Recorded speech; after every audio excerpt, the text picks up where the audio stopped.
चलिए अब हम अपनी इन्फ्लेमेशन यूनिट में आगे बढ़ेंगे और आज देखेंगे लेक्चर नंबर 7। चलिए स्टार्ट करते हैं। देखो आज हमें 3 टॉपिक पढ़ने हैं, एक है एम्पेरीपोलिसिस, एक है एंटोसिस और एक है फ्रस्ट्रेटेड फेगोसाइटोसिस। चलिए देखो एम्पेरीपोलिसिस क्या होता है पहले ये देख लेते हैं। देखो एक्टिव पेनिट्रेशन होता है of one cell into another cell and exit without changing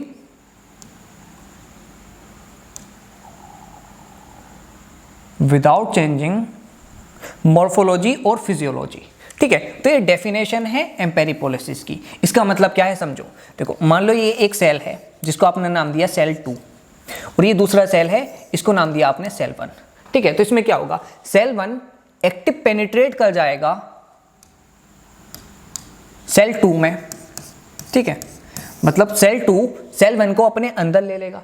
उसके बाद क्या होगा, cell 1 as it is cell 2 के बाहर आ जाएगा। ठीक है, मतलब क्या हुआ, एक्टिव पेनिट्रेशन हुआ, active penetration of one cell into another cell. ठीक है, एंड एग्जिट, और ये बाहर आ गया विदाउट चेंजिंग मॉर्फोलॉजी और फिजियोलॉजी। ठीक है, मतलब देखो ये C1 सेल की जो यहां पर मॉर्फोलॉजी थी वही ये एग्जिट करने के बाद मॉर्फोलॉजी होगी, वही जो फिजियोलॉजी इसकी यहाँ पर थी वही फिजियोलॉजी इसकी यहाँ पर होगी। मतलब ये जो C1 सेल अंदर गया था फिर ये जो बाहर आया है इसकी मॉर्फोलॉजी और फिजियोलॉजी में कोई भी चेंज नहीं आएगा। ठीक है, चलिए देखो एम्पेरीपोलिसिस का एक एग्जांपल ले लेते हैं। देखो ये एक मेगा कैरियोसाइट है। ठीक है, ये है मेगा कैरियोसाइट का न्यूक्लियस। अब देखो ये क्या है, न्यूट्रोफिल। अब देखो न्यूट्रोफिल एक्टिव पेनिट्रेट करेगा मेगा कैरियोसाइट में, मान लो ये पेनिट्रेट कर गया, फिर उसके बाद ये एग्जिट कर जाएगा। ठीक है, तो ये एक एग्जाम्पल है एम्पेरीपोलिसिस का। और ध्यान रखना जब ये न्यूट्रोफिल एग्जिट कर जाएगा तो इस न्यूट्रोफिल की मॉर्फोलॉजी में और फिजियोलॉजी में कोई भी चेंज नहीं आएगा, ध्यान रखना। ठीक है, देखो आपने पढ़ा होगा एक फेगोसाइटोसिस। फेगोसाइटोसिस में क्या होता है, एक सेल बैक्टीरिया को या दूसरे सेल को एंगल्फ कर लेता है और उसकी मॉर्फोलॉजी और फिजियोलॉजी दोनों को ही चेंज कर देता है। लेकिन एम्पेरीपोलिसिस में भी एक सेल दूसरे सेल को एंगल्फ कर रहा है, लेकिन यहां पर जो सेल एंगल्फ हुआ है उसकी ना ही मॉर्फोलॉजी चेंज हो रही है ना ही फिजियोलॉजी चेंज हो रही है, ध्यान रखना। ठीक है, चलिए अब देखो की पॉइंट देख लेते हैं एम्पेरीपोलिसिस की। पहला cell within cell phenomena है। देखो ये मेगा कैरियोसाइट एक सेल है, इसने एक सेल को एंगल्फ कर लिया तो cell within cell phenomena हो गया। ठीक है, चलिए दूसरा नो किलिंग। देखो ये जो न्यूट्रोफिल एज इट इज गया था ये एज इट इज बाहर आ गया, मतलब न्यूट्रोफिल किल नहीं हुआ, मतलब एम्पेरीपोलिसिस में कोई भी किलिंग नहीं होती है। ठीक है, चलिए तीसरा point, cell inside can come out without any abnormality, मतलब नो चेंज इन मॉर्फोलॉजी और फिजियोलॉजी। ठीक है, मतलब वही बात है, ये जो न्यूट्रोफिल था ये अंदर गया और बाहर आ गया, और इस न्यूट्रोफिल की ना ही मॉर्फोलॉजी चेंज हुई ना ही फिजियोलॉजी चेंज हुई। ठीक है, चलिए अब ये 4th एग्जाम्पल देख लेते हैं कि एम्पेरीपोलिसिस कहाँ कहाँ पर होती है। ठीक है, चलिए देखो एग्जाम्पल्स को लर्न करने की ट्रिक है माई कार। ठीक है, देखो एम से क्या है, एम से है MDS मतलब माइलो डिस्प्लास्टिक सिंड्रोम। MPN से क्या है, माइलो प्रोलिफरेटिव न्यूप्लाज्म। ठीक है, वहीं देखो Y से कुछ नहीं है, C से क्या है, C से क्या है, CLL मतलब क्रोनिक लिम्फोसिटिक ल्यूकीमिया। ठीक है, वहीं A से क्या है, ऑटो इम्यून हेपाटाइटिस। R से क्या है, रोजाई डॉफमैन सिंड्रोम। ठीक है, तो ये 4 एग्जाम्पल है जिसमें एम्पेरीपोलिसिस होती है। और ध्यान रखना FMGE में या नीट PG में इन एग्जाम्पल से ही क्वेश्चन आएगा। ठीक है, चलिए अब देखो इस ट्रिक को और बेहतर बनाते हैं। और आप ऐसा समझो, मान लो आपकी एक कोई कार होती है तो आप क्या करते हो, मान लो एक कार है, आप जाते हो कार में बैठते हो और बिना मॉर्फोलॉजी मतलब बिना चेंज हुए वापस आ जाते हो। ऐसे तो नहीं है आप कार में जाते हो मर जाते हो किल हो जाते हो, ऐसा नहीं है ना। उसी तरह से ध्यान रखना माई कार एम्पेरीपोलिसिस की ट्रिक है, इसको ऐसे याद करना कि कार में कोई भी किलिंग नहीं होती है। ठीक है, चलिए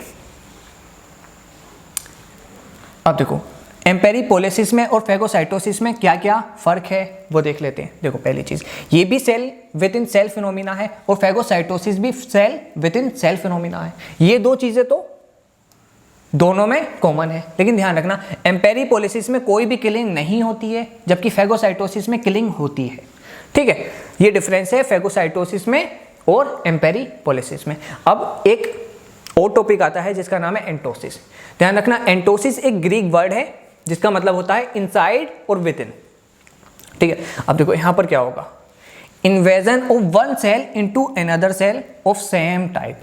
ठीक है, यहां पर भी मान लो ये सेल 1 है C1, ये सेल 2 है C2, तो C1 मान लो C2 के अंदर चला गया।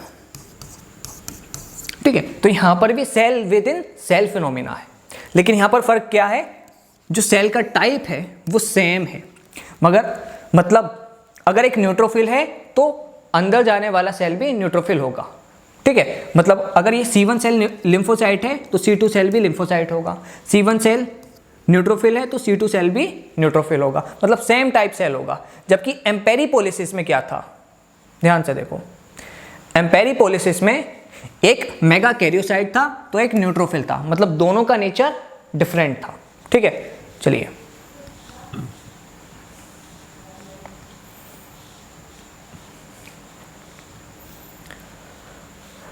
अब देखो स्टेप्स देख लेते हैं एंटोसिस में। देखो पहला होता है मैट्रिक्स डिटैचमेंट, दूसरा होता है एडहेजन जंक्शन फॉर्मेशन, तीसरा होता है रोक मीडिएटेड कॉन्ट्रैक्शन। देखो रो और रोक जो मॉलिक्यूल हैं ये एनर्जी प्रोवाइड करते हैं, इसलिए इनको also known as energy mediated contraction भी कहते हैं। ठीक है, फिर फोर्थ स्टेप क्या है, सेल इन सेल फॉर्मेशन। अब इसको थोड़ा सा एलेबोरेट कर देते हैं। ठीक है, चलिए देखो मान लो ये मैट्रिक्स है और ये सेल 1 है, ये सेल 2 है। ठीक है, ये एक्स्ट्रा सेलुलर मैट्रिक्स है, ये सेल 1 है, सेल 2 है। इनिशियली क्या होगा, ये सेल 1 सेल 2 मैट्रिक्स से अटैच होंगे, लेकिन अगर सेल को एंटोसिस करनी होगी तो पहला स्टेप है मैट्रिक्स डिटैचमेंट। ये सेल 1 सेल 2 मैट्रिक्स से एक्स्ट्रा सेलुलर मैट्रिक्स से सेपरेट हो जाएगा। ठीक है, तो पहला स्टेप हो गया मैट्रिक्स डिटैचमेंट। फिर क्या होगा, दूसरा स्टेप क्या था, एडहेजन जंक्शन फॉर्मेशन। फिर ये सेल 1 सेल 2 के बीच में एडहेजन जंक्शन का फॉर्मेशन हो जाएगा। ठीक है, मतलब बातचीत दोनों सेल के बीच में चालू हो जाएगी, ऐसा समझो आप। फिर तीसरा स्टेप क्या है, एनर्जी मीडिएटेड कॉन्ट्रैक्शन। अब मान लो सेल 2 के अंदर सेल 1 को आना है तो सेल 2 के अंदर कॉन्ट्रैक्शन चालू हो जाएगा जो कि एनर्जी मीडिएटेड होगा।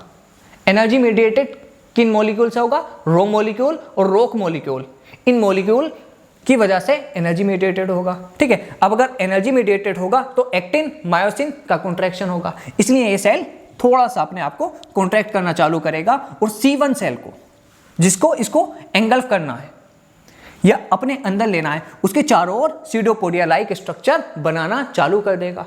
ठीक है, फिर फोर्थ स्टेप क्या होगा, सेल विद इन सेल हो जाएगा, मतलब C2 सेल C1 सेल को एंगल्फ कर लेगा। ठीक है, तो ध्यान रखना ये 4 स्टेप्स हैं एंटोसिस के जो आपको पता होने चाहिए। ध्यान रखना एंटोसिस एक एनर्जी मीडिएटेड कॉन्ट्रैक्शन है। ठीक है, चलिए अब नोट पॉइंट ध्यान रखो। देखो entosis is the characteristics of epithelial cell and cancer cell. जो कैंसर सेल होते हैं उनके अंदर एंटोसिस होता है और जो एपिथेलियल सेल होते हैं उनके अंदर भी एंटोसिस होता है। ठीक है, चलिए अब देखो एम्पेरीपोलिसिस में और एंटोसिस में फ़र्क देख लेते हैं, क्या क्या डिफरेंसेस हैं और क्या क्या सिमिलरिटीज़ है वो देख लेते हैं। देखो पहला, एम्पेरीपोलिसिस में भी cell within cell phenomena होता है, एंटोसिस में भी cell within cell phenomena होता है। ठीक है, यहाँ तक तो दोनों चीज़ कॉमन है। यहाँ पर देखो कोई भी किलिंग नहीं होती है और एंटोसिस में किलिंग हो भी सकती है और नहीं भी हो सकती है, तो किलिंग में और मे नॉट बी सीन, मतलब कुछ कंफर्म नहीं है। जो सेल अंदर गया है वो किल हो भी सकता है और किल नहीं भी हो सकता है। ठीक है, चलिए और सबसे बड़ा डिफरेंस देखो, मान लो एक सेल है। ठीक है, अब इस सेल ने एक दूसरे सेल को एंगल्फ कर रहा है। ठीक है, और यहाँ पर भी एक सेल है, अब इसने भी किसी दूसरे सेल को एंगल्फ किया है, कुछ भी XYZ सेल। ठीक है, तो ध्यान रखना एम्पेरीपोलिसिस में ये जो एंगल्फ करने वाला सेल होगा ये मैक्रोफाज होगा।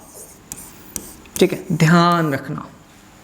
जबकि एंटोसिस में ये जो एंगल्फ करने वाला सेल होगा ये नॉन मैक्रोफेजिक सेल होगा। ठीक है, ये सबसे ज्यादा बड़ा डिफरेंस है एम्पेरीपोलिसिस में और एंटोसिस में। ठीक है, ध्यान रखना, एम्पेरीपोलिसिस में जो सेल एंगल्फ करेगा वो मैक्रोफेज होगा, जबकि एंटोसिस में जो सेल एंगल्फ करेगा वो नॉन मैक्रोफेजिक सेल होगा। ठीक है, चलिए आगे चलते हैं। देखो, फ्रस्ट्रेटेड फेगोसाइटोसिस। देखो, आपने पिछले लेक्चर में फेगोसाइटोसिस पढ़ा था, उसमें आपने 3 स्टेप पढ़े थे। पहला रिकॉग्निशन एंड अटैचमेंट, दूसरा एंगल्फमेंट, तीसरा किलिंग। किलिंग ऑक्सीजन डिपेंडेंट होती थी और ऑक्सीजन इंडिपेंडेंट किलिंग होती थी। ये सब आपने पिछले लेक्चर में अच्छे से पढ़ा था, फेगोसाइटोसिस। ठीक है, तो थोड़ा सा मैं ओवरव्यू देता हूं। मान लो ये WBC है। ठीक है, अब ये बैक्टीरिया है। अब इस बैक्टीरिया को WBC इंगल्फ करेगा तो क्या क्या होगा, फेगोसाइटोसिस होगा। पहली चीज ये रिकॉग्नाइज करेगा कि हाँ भाई इसी बैक्टीरिया को हमें एंगल्फ करना है। फिर जैसे ही रिकॉग्नाइज कर लेगा उसके बाद ये स्यूडोपोडिया से बैक्टीरिया को अटैच कर लेगा। ठीक है, मतलब रिकॉग्निशन हो गया, अटैचमेंट हो गया, फिर क्या होगा, ये बैक्टीरिया को अपने अंदर ले लेगा, एंगल्फमेंट हो गया। ठीक है, फिर एंगल्फमेंट के बाद ऑक्सीजन डिपेंडेंट और ऑक्सीजन इंडिपेंडेंट किलिंग हो जाएगी। ठीक है, तो ये 3 स्टेप हैं फेगोसाइटोसिस के। लेकिन फ्रस्ट्रेटेड फेगोसाइटोसिस में क्या होता है ना, देखो, रिकॉग्निशन हो जाता है, अटैचमेंट भी हो जाता है, लेकिन एंगल्फमेंट नहीं हो पाता है। ठीक, थोड़ा सा और समझिए। फ्रस्ट्रेटेड फेगोसाइटोसिस में रिकॉग्निशन एंड अटैचमेंट तो हो जाता है लेकिन एंगल्फमेंट नहीं हो पाता है। इस बात को समझिए। मान लीजिए ये इम्यून कॉम्प्लेक्स है और ये इम्यून कॉम्प्लेक्स जो है वो बेसमेंट मेम्ब्रेन से अटैच है। अब इन इम्यून कॉम्प्लेक्सेस को ये मैक्रोफेज एंगल्फ करना चाह रहा है, लेकिन ये जो इम्यून कॉम्प्लेक्स है ये बेसमेंट मेम्ब्रेन से अटैच है, जिसकी वजह से ये इम्यून कॉम्प्लेक्स इमोबाइल है। मतलब ये इम्यून कॉम्प्लेक्स को ये मैक्रोफेज एंगल्फ नहीं कर सकता। क्यों? क्योंकि बेसमेंट मेम्ब्रेन से बहुत कसकर जुड़ा हुआ है। ठीक है, तो इस वजह से ये जो मैक्रोफेज है ये फ्रस्ट्रेट हो जाएगा। किससे? इन इम्यून कॉम्प्लेक्स से, और ये एंजाइम्स रिलीज करेगा, कुछ एंजाइम्स रिलीज करेगा। फिर ये एंजाइम्स जो रिलीज करेगा ये किल कर देंगे इन इम्यून कॉम्प्लेक्स को। समझ रहे हैं आप? ये मैक्रोफेज कुछ एंजाइम्स रिलीज करेगा और ये एंजाइम किल कर देंगे इन इम्यून कॉम्प्लेक्स को।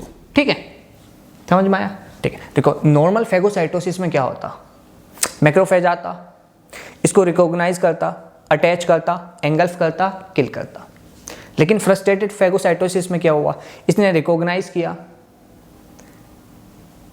अटैचमेंट किया, लेकिन एंगल्फ करने में अनेबल है। क्यों? क्योंकि इम्यून कॉम्प्लेक्स जो है बेसमेंट मेम्ब्रेन से अटैच है, जिसकी वजह से ये एंगल्फ नहीं कर पाया।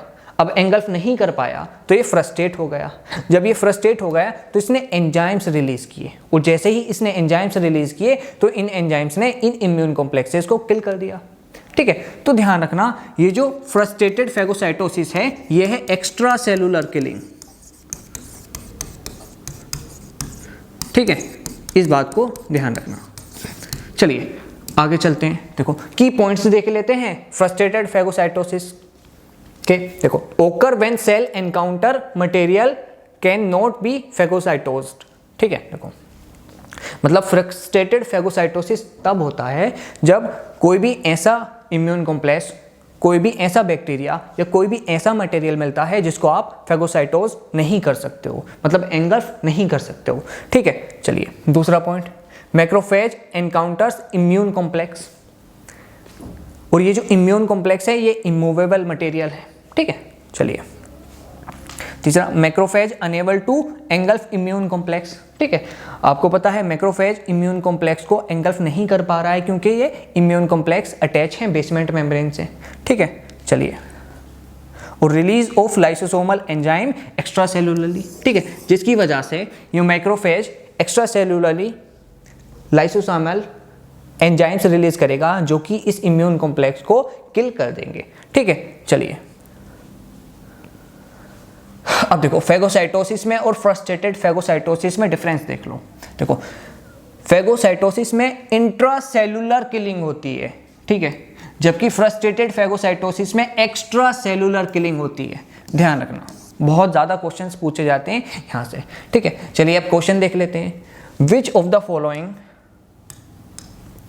The following morphology of cell remain same. चलिए देखो, एंटोसिस में मॉर्फोलॉजी चेंज हो जाती है, फेगोसाइटोसिस में मॉर्फोलॉजी चेंज हो जाती है, एम्पेरीपोलिसिस में मॉर्फोलॉजी और फिजियोलॉजी सेम रहती है। हम पीछे ऑलरेडी पढ़ चुके हैं।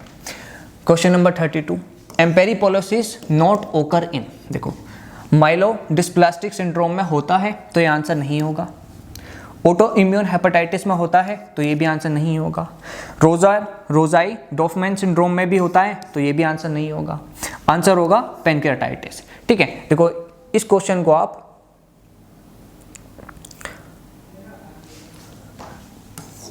यहां से सोल्व कर सकते हो। आपने ट्रिक पढ़ी थी माई कार, ठीक है, आप पीछे जाकर देख सकते हैं। चलिए question number 33, which of the following is extra cellular killing. चलिए देखो फेगोसाइटोसिस में इंट्रा सेलुलर किलिंग होती है,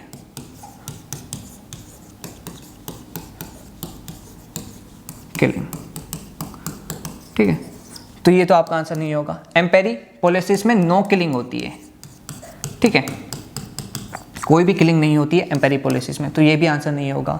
अब देखो एंटोसिस में किलिंग हो भी सकती है और नहीं भी हो सकती है, और अगर होगी तो वो भी इंट्रासेलुलर किलिंग होगी, तो ये भी आंसर नहीं होगा। फ्रस्ट्रेटेड फेगोसाइटोसिस में एक्स्ट्रा सेलुलर किलिंग होती है। Question number 34, which of the following ओकर इन क्रोनिक लिम्फोसिटिक ल्यूकीमिया।